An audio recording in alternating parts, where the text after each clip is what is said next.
everyone. How are you doing? This is Daryl Guberman, CEO of Guberman PMC LLC, a quality consulting company here in Connecticut. And we've been open now going on 12 years as of August. We also split our company in two in 2012 and made a registrar called GPMC LLC, fully accredited.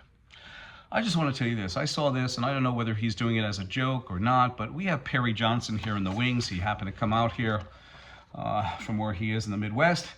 And this video today is about businessman Perry Johnson announces 2024 presidential bid. QA expert Daryl Guberman explains PJR, Perry Johnson Registrars. Business owners, we're going to try to be as simple as possible, but I've had my dealings with Perry Johnson.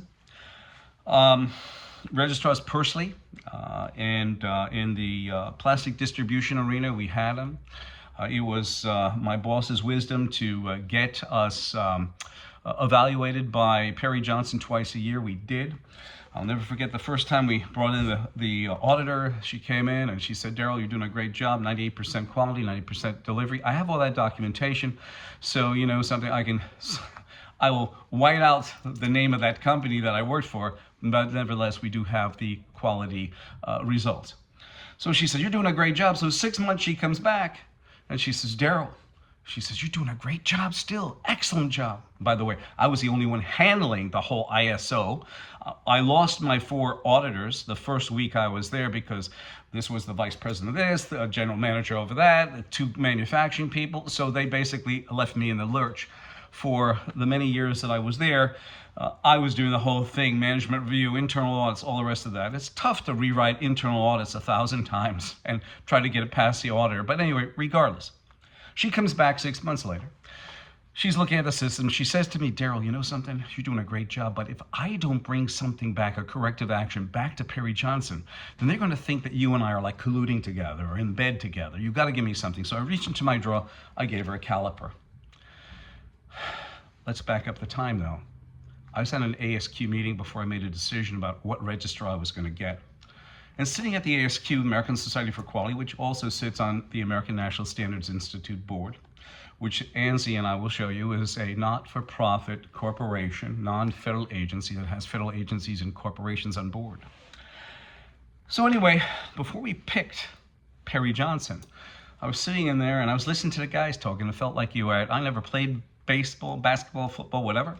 I was into bodybuilding. I was a runner-up in the Mr. America, in 1995. But let me just say this, no drugs. I'm sitting there in the audience listening to this before the speaker comes out. They always had a speaker at the ASQ. And they were talking, oh, TUV, they're tough. DNV, they're difficult. BSI, they're difficult too. The easiest one is Perry Johnson. If you want a certificate, get it from Perry Johnson. Those words, I don't have to swear to you. I live by the honor of integrity, honesty, and the truth, and that's exactly what I heard. So I picked Perry Johnson. I told you what happened with them. But you know what the worst thing is? And I will tell you as I progress.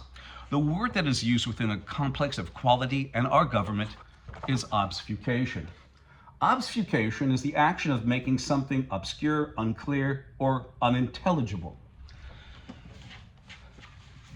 Perry Johnson, yes. Mr. Perry Johnson, I'm surprised he flew in. It was nice. Thanks, Perry. You have ANSI. The American National Standards Institute is a private, not-for-profit, non-governmental corporation that has both federal agencies and corporations on board.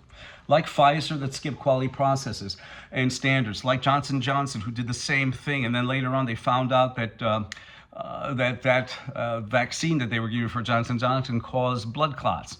That's in the Yale School of Medicine. I have the document. I'll try to put it down below. If not, please call me, 203-556-1493, or Daryl, Daryl, TQRS at yahoo.com. I'm not going to go through the whole flow chart of this. I'm just going to say that you have federal agencies and corporations on board. And here's the best picture of it all. In 1994, this guy joined the quality community. He was watching over our quality and the world's quality, supposedly, since 1994. So you had a communist Chinese national watching over the whole mess. Randy Doty, at the time in 2015, because between 2009 and 15, he was the vice president of ANAP and the chairman and principal on the IF Tax Report 990, and the International Accreditation Forum, which is the IF stands for, is incorporated in Delaware. In 2015, Randy Doherty handed over leadership of the IF, incorporated in Delaware, USA, to this communist Chinese national. He is also, Zhao Jinwu was also not only the chairman of the IF, but he was also the chairman and actually chief executive of the China National Accreditation Services located in Beijing, China. And he was standing in the laboratory at Wuhan, China, yes, the lab that released the COVID virus in Wuhan, China in 2017, while he was still the chairman of the IAF. Note this, that ANSI and ANAB are underwriters for the IAF, incorporated in Delaware, and also the International Laboratory Accreditation Cooperation. The problem is that Perry Johnson, let's bring him out. Perry Johnson, along with more than 60 plus other registrars accredited by ANAB, never told their customer base that they were being watched over and controlled by communist China. Because ANSI and ANAB between 2015 and 21, and they're still on there, were on the IAF, which, as I told you, was handed over to this communist Chinese national. Who sits on the IAF, for example? Lockheed did, through their membership in the International Aerospace Quality Group, IAQG, which also sits on ANSI's board. So you had a conduit of suction going from the IAF to these federal agencies and corporations. As a matter of fact, during that time, many federal agencies, DOT, FBI, FTC, all these federal agencies that sit on ANSI, many got hacked by China. But it's not hacking, as my friend Rich would say, and he's been in quality just about as long as I have. He said, Daryl, it's not hacking, it's giving our data away. The problem that we come over is that during this time, these registrars who were accredited by ANAB never told their customers that they were being watched over by communist China. And here it is. All quality registrars, ANSI, ANAB, or IFMLAs did not tell your company that they are being evaluated and watched over by China. As a matter of fact, in 2016-17, Google, who owns YouTube, sits on ANSI's board. They are also ISO 27001 certified. That's for cybersecurity. For those of you who are naive out there, I'm just telling you, for cybersecurity. And they got hacked. And when they got hacked, 500,000 identities, people like you, got your identity taken. Social security numbers, telephone numbers, addresses, everything. And they sit on ANSI's board, ISO 27001, just like Amazon. Amazon has got their set of situations too. I just want to show you this too. You have Zhao Jinwu. Many of you are scratching your head saying, Daryl's saying that this guy, that Zhao Jinwu, who was over in the IF in America, certified the lab in Wuhan, China. And yes, he did certify the lab. Okay, there he is, 2017, holding a laboratory certification up. I'm only going to show you a couple of these. You have Johnson & Johnson, who sits on ANSI's board, okay, who skipped quality processes, had a 75 million recall of the COVID vaccine because of contamination, skipping quality processes. I have the article on here that only shows 60 million. And J&J batch of COVID vaccine failed the quality check. And by the way, they sit over by the FDA, USDA, CDC, NIH. You have Pfizer. Pfizer's a blast because you have Albert Bourla, who's a veterinarian by trade. The CEO saying, now before he said this, 2 years before, the CDC made a recommendation on their website that stated that a 50-year-old man should get the COVID vaccine because it has a tendency to put people in the hospital.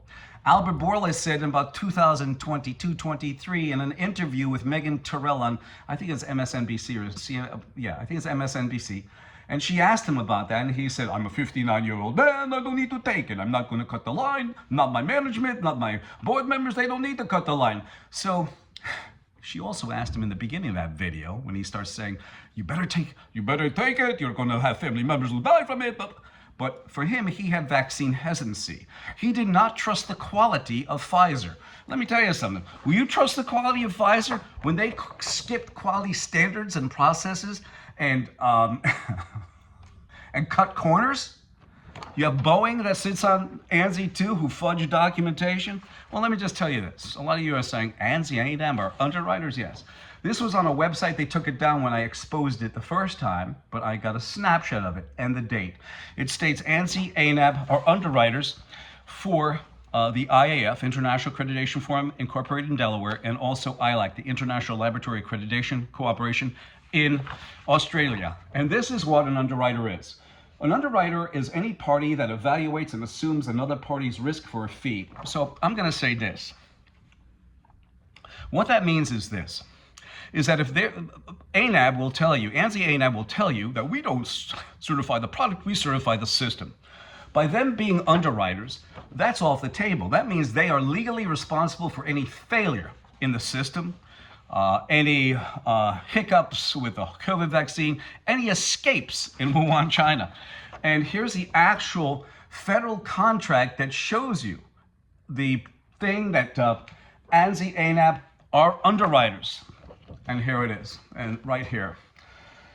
ANAB is an underwriter for the International Accreditation Forum, which means at the time this contract was done, which is a solicitation offer and award, China was watching over the IAF. They basically, through this, China went into the Department of State and they were gathering their data, so to speak. So the State Department doesn't know, or if they do know, they just let the Chinese in and take our data. You're going to see this. The FBI sits on ANSI. You have Christopher Wray on November 15th, I think it was 2022, state that we must maintain vigilance over China. We must get rid of TikTok, all the rest of that, because it's a Chinese company.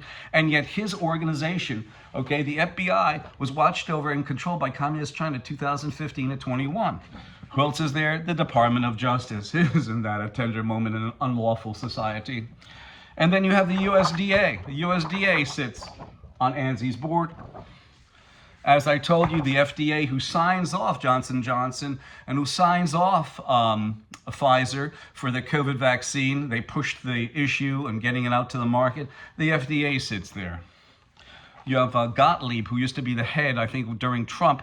He sits on the board of Pfizer. You have NIH on board. You have the CDC. And IAF, there's another acronym for the IAF. The IAF is the International Accreditation Forum, but in reality, this is the IAF. So we bring Perry Johnson out here again, and we'll say this real quick.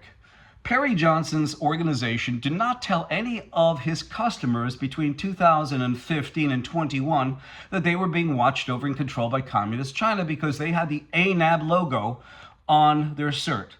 On top of that, any failures within a Perry Johnson or certified organization, the responsibility goes to ANSI ANAB. No matter what they say, they are underwriters. If you have any questions, call me, and I will give you more data than you could shake a stick at. My telephone number is 203-556-1493, and my email address is daryltqrs@yahoo.com. Remember, if he's not telling his customers the truth about his organization being watched over by China via their ANAB accreditation on that certificate, then how is he going to tell the truth to you, the American public? And the last thing I'm going to say is from Thomas Paine, because he fits the bill as like every other politician or business leader per se. It is impossible to comprehend the moral mischief, if I may so express it, that mental lying has produced in our society, when a man or woman has so far corrupted and prostituted the chastity of their mind as to subscribe their professional beliefs to things they do not believe. They have prepared themselves a commission for every other crime. And one more time, I'm going to tell you, how can we have confidence in this guy as a leader when his organization were not truthful to the customers that they had, the 15,000, wherever they were, especially the ones in the United States, that they were being watched over and controlled by Communist China. That's the bottom line. I thank you.